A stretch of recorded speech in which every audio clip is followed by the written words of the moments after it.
the fight, yeah, bring on all the lightning. 'Cause I'm looking for a hero, look inside the mirror. I found one, oh, carry the hurt when it gets too hard, pick it up. In March 2017, Tamara Delaney was pregnant with her second child, a precious daughter. It was an exciting time for my family, she says. We were buying hair bows and pretty little dresses. We were all so excited. Her son Sam was 10 years old at the time and looking forward to being a big brother. Tamara found out about her pregnancy early and had been going to prenatal appointments since she was 6 weeks pregnant. Nothing out of the ordinary until she experienced high blood pressure at 22 weeks. Her doctor had her rest at home, her blood pressure returned to normal, so he wasn't concerned. 2 weeks later, Tamara had a doctor's appointment on a Monday. My baby was fine, she says. She was kicking and dancing in the ultrasound and everything was fine. Tuesday evening, she started feeling awful. Her ankles, lips, fingers, everything was swollen, and she says she looked horrible. But she thought, this must be that strange period in a pregnancy where your body blows up. She didn't think much about it. But it was the following Friday when Tamara realized the baby wasn't moving. She was supposed to be getting her maternity photos later that day, but decided to go to the hospital to get an ultrasound. She was gone. No heartbeat, said Tamara. Between Monday evening and Friday morning, my baby died, and it was the hardest thing I've ever dealt with. Tamara's health continued to decline. She really wasn't paying attention, and they said that my daughter was dead and now she was fighting for her own life, all because of preeclampsia, something she had never heard of. Hi viewers, welcome to this episode of Inspired. I'm Takia LaShawn and I am joined today by Tamara Delaney. Welcome, good morning. Hi, thank you. I'm so excited to have you here. I am too. Good. Well, we are talking with Tamara this morning about her journey with preeclampsia. She's going to share with us her pregnancy and that experience through that journey. The birthing out of a passion and a purpose that has come from this, and everything that she's doing to process the healing that she's working through. Again, welcome. I'm so excited to have you on this platform. I appreciate it. I love those earrings, girl. Thank you. I got my tissue tucked here because I know I'm going to be you know what? a crybaby. I have a box of tissue and I'm a crybaby too. But I thank you so much for even stepping out and just being here to share this. No, thank you. It's been a journey. We were talking a couple of weeks ago and saying how we first met and crossed paths was on a totally different platform and just interacting in the community and not even knowing we'd be sitting here today. So God does all things. That's what he says. He works all things together for our good. Absolutely. And there's so much good coming from this. Absolutely. So we're talking about healing through the hurt, and we're talking about the process of that journey, what the hurt looks like, what the work looks like, and what purpose and passion has come from that. You are a mother. You have a beautiful young man going into the 9th grade, a son that taller than you that has just grown up. And, you're a wife, you know. And so let's talk about that. You're doing so many things, and just share with us today. It's just a lot. I'm working full time, taking care of my family. I'm a newlywed. Yeah. I've only been married for a year. Yeah. And then my son is going into high school. Girl. So his attitude and he's growing into himself, but it's all come together. Yeah. Everything is beautiful. Yeah. This is the greatest part of my life so far. Yeah. Absolutely. So a newlywed. Mm-hmm. How's that feel? It's good. I am just so happy. My husband, I know he gets tired of me like doting on him, but I I am just so blessed. Like, I really have the best husband. I love it. It's amazing. I see your posts on social media, and I just get the all feel good. It's just, because I see you all's love. Yeah. And it's just genuine and it is sincere. And the love that you all have, I can see the friendship there. Absolutely. And that's coming from someone that doesn't see you on a day-to-day basis. I can see the friendship, and that is so important. Absolutely. The friendship, I think it's because we've been in each other's world for the past 8 years. Yeah. But, you know, we've been dating, we've not been dating, we've been talking to other people, but still wanting to be talking to each other. Yeah. And so we've gone through everything from having nothing and then to having everything we need. And so I think we built a friendship through all of that. So important. Yeah. I think it's so important. And so you all have had this relationship. You established the foundation. You guys decided we're going to be together. You end up starting this life together. You end up getting pregnant. Well, the pregnancy was actually before we got married. Yeah. But when we got pregnant, it was unexpected, but we were excited. Like, we were happy, you know, my son was gonna be a big brother, and this was gonna be Jay's first child. So we were so excited. Yeah, like, our baby was conceived in love. And Lily J. Is her beautiful name. And you carried her for how long? 6 months. 6 months. 6 months. Yeah.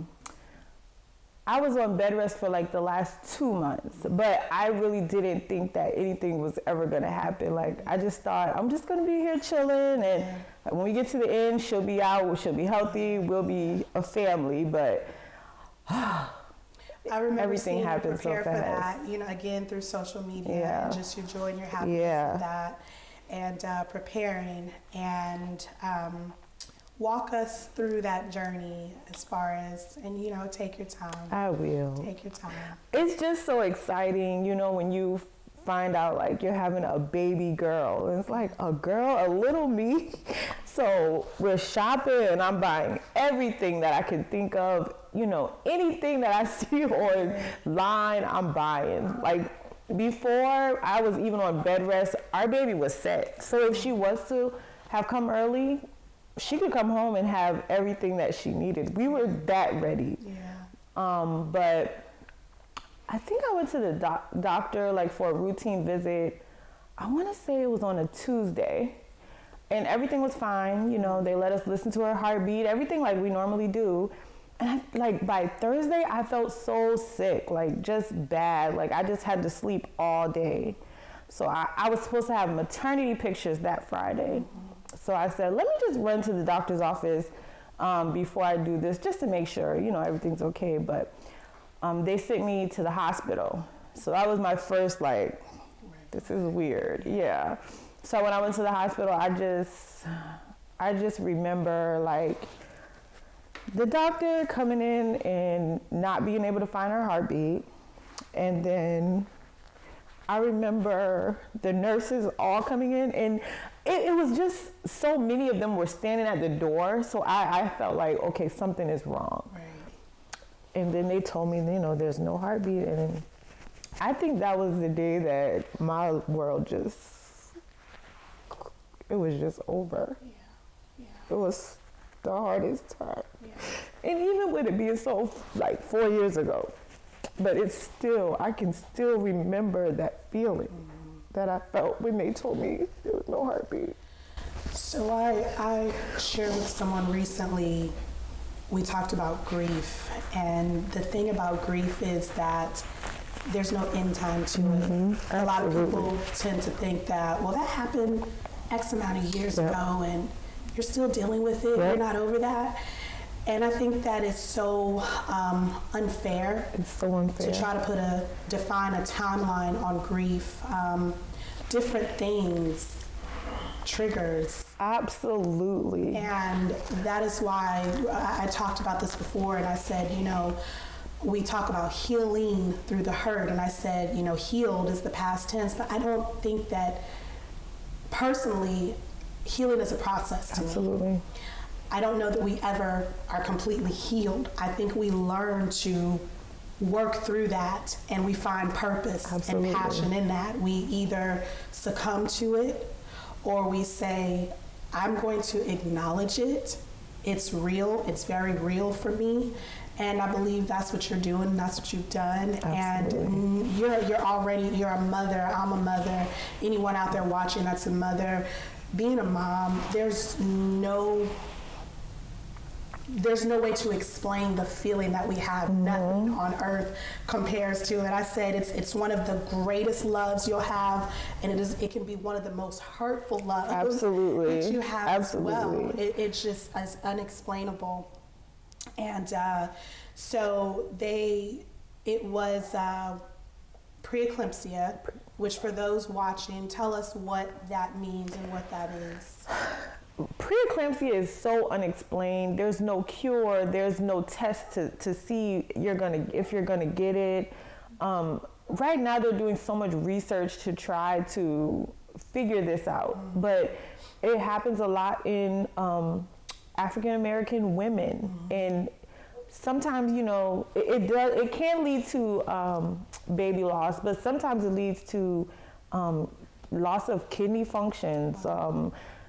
Diabetes, all kind of things. So they're really trying to figure this out. And a lot of the work that the Preeclampsia Foundation does right now is to raise money to try to figure this out. Right. And that's where you found some purpose. We're going to talk about that in a little bit. But just again, I want to stay with allowing you and honoring you the opportunity to express because it's a part of your growth, it's a part of your process. It's something that, again, this platform is to encourage women and those out there that we have to face our feelings and our emotions. We have to be authentic and transparent, because I know for me personally, this platform was born out of my adversities and me finding out that other women, me thinking that sharing my story was not going to help anyone. I just need to hold it and harbor it to myself and deal with it. But then finding out that, no, when I release that, number one, I'm helping someone, but I'm also helping myself. Absolutely. I'm helping myself. What is it that you would say, how is Jay doing?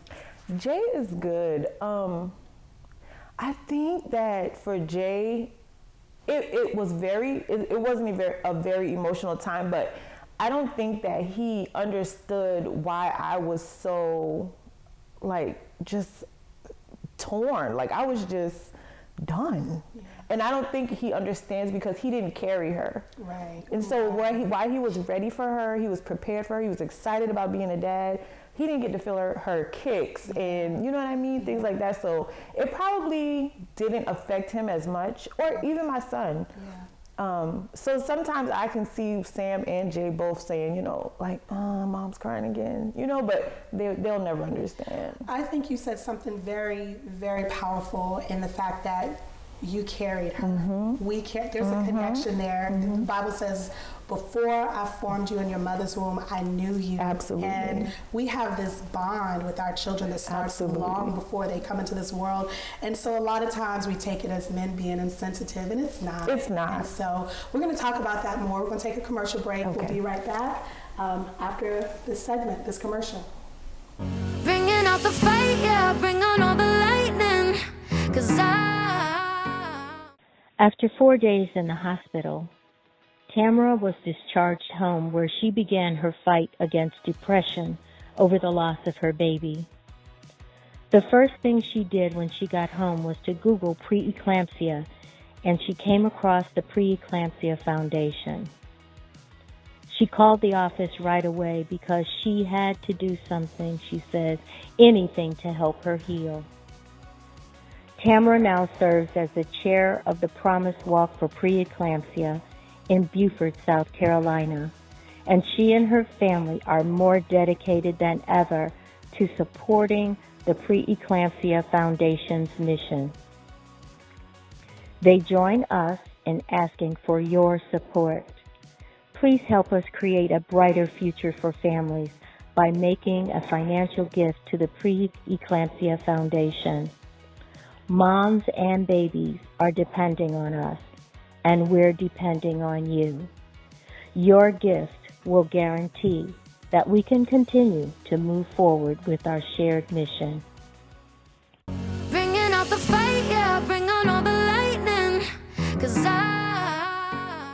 Welcome back to Inspired. I am joined today with guest Tamara Delaney. We are here talking about preeclampsia, her journey as a wife, a mother, an entrepreneur, a community servant. You've done some amazing things, and we're going to get into that. I want to walk through that, but we were talking before the commercial break about the bond and the connection, and I think it's important to revisit both sides of the grieving process, the healing process. We were talking about your husband and your son, and saying that but in some way, shape, or form, we know there's not an understanding of what you're experiencing, what you're feeling. And I think oftentimes we do sometimes tend to not push their feelings aside, but maybe have a lack of understanding from them as well, because they don't necessarily know how to process it. Right. I think I'm learning, as you have a husband, he's your protector, he's your provider, he's your best friend, and he's probably in this mode of just being all of those things and not wanting to let that wall down and really, show that as well. Do you feel like that's the case? I definitely agree with that. I feel like sometimes he doesn't show his emotion when it comes to our baby loss, because he has to be strong for me. And sometimes he doesn't even tell me things like, he doesn't tell me someone's pregnant or someone had a baby or, things like that, because he wants to protect me. But there are those times when he just can't help it. He just breaks down. And then I have to be that for him. So, we support each other. That's good. Yeah, we support each other.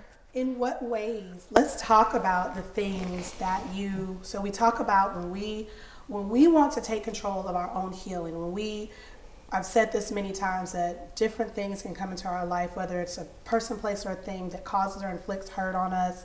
We can focus on that person, place, or thing, or we can look in the mirror and go, you know what, I'm responsible for my own healing. In what ways do you feel you've done that, or you've found helps for you to work through that? I think just serving is what helped me start the healing process. I can remember laying in the bed after coming home, just feeling defeated. Like, there is no explanation for that feeling. But I knew that I couldn't just lay there.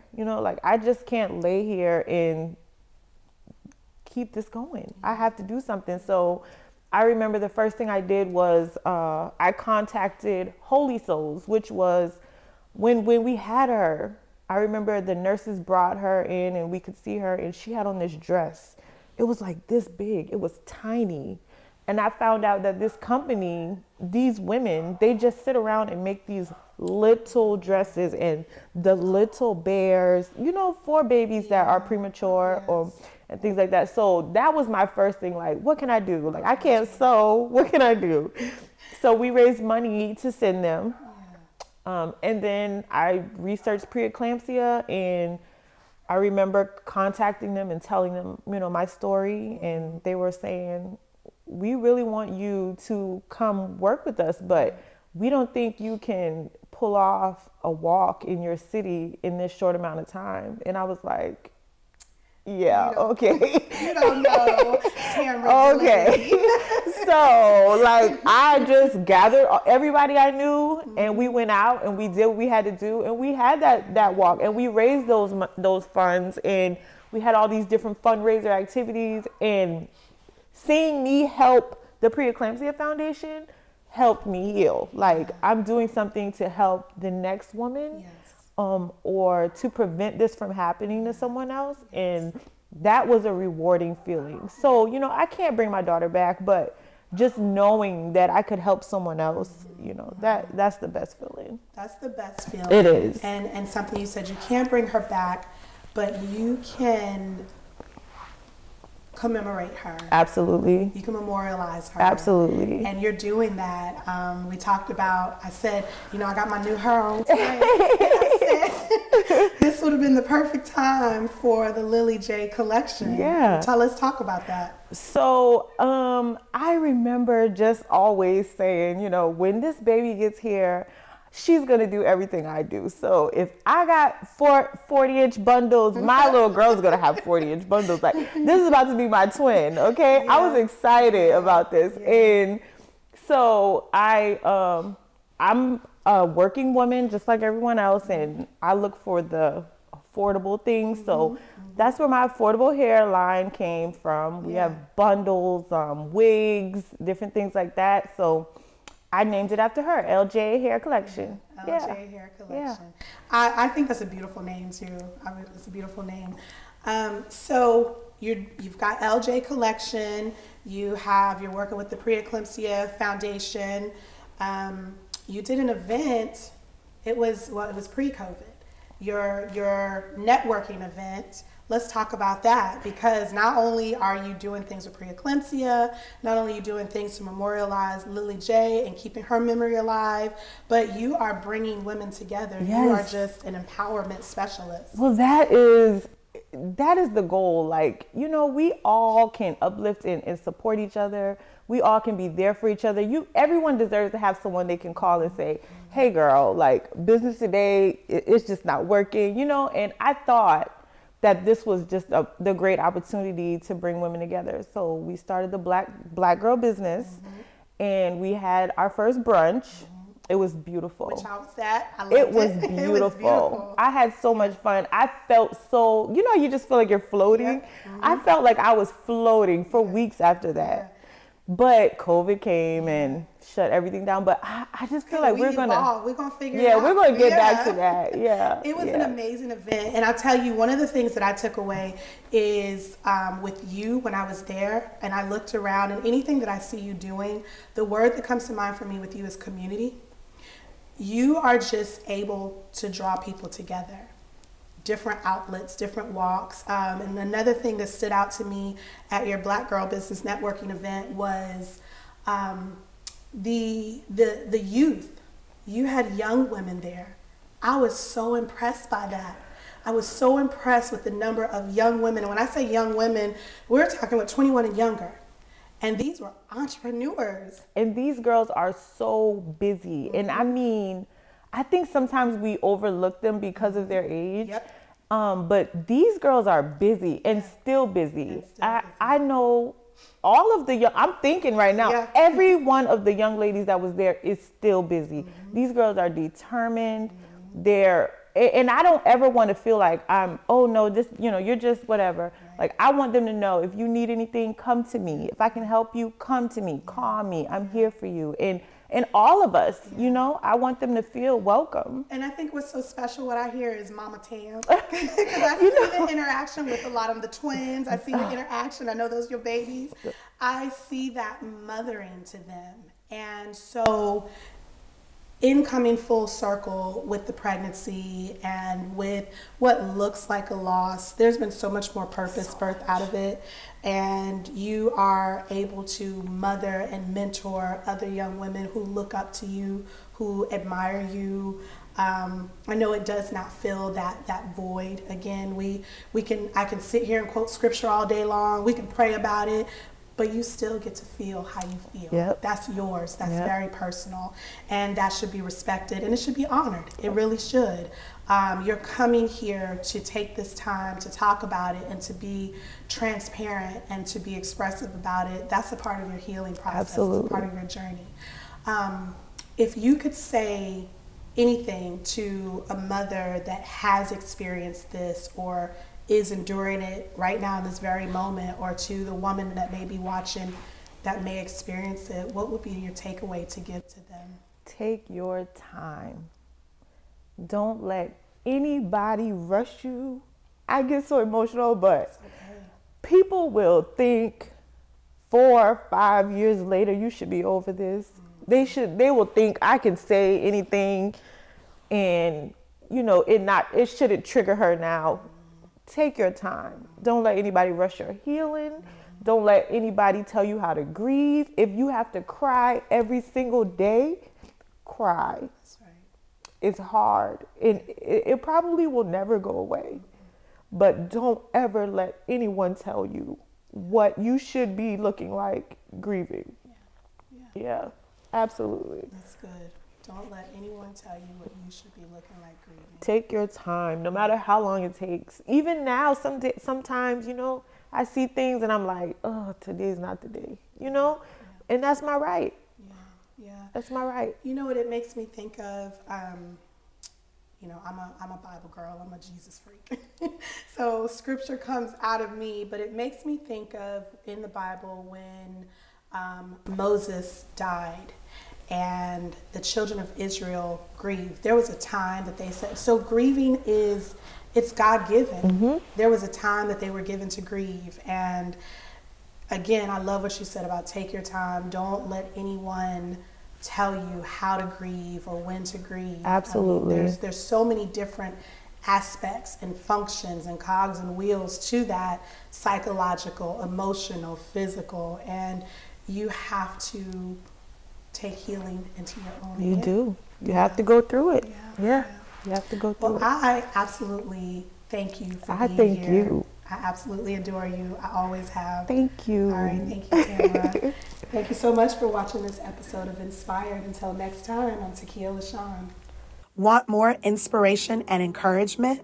Join me next week, Thursday, 9 p.m. Eastern Standard Time, right here on Live, and hear more extraordinary women sharing their extraordinary stories. And be inspired with Takia LaShawn. This episode of Inspired with Takia LaShawn has been sponsored by The Brow Company, Beauty Bar, Makeup Studio, and Lash Spa, a Takia LaShawn salon.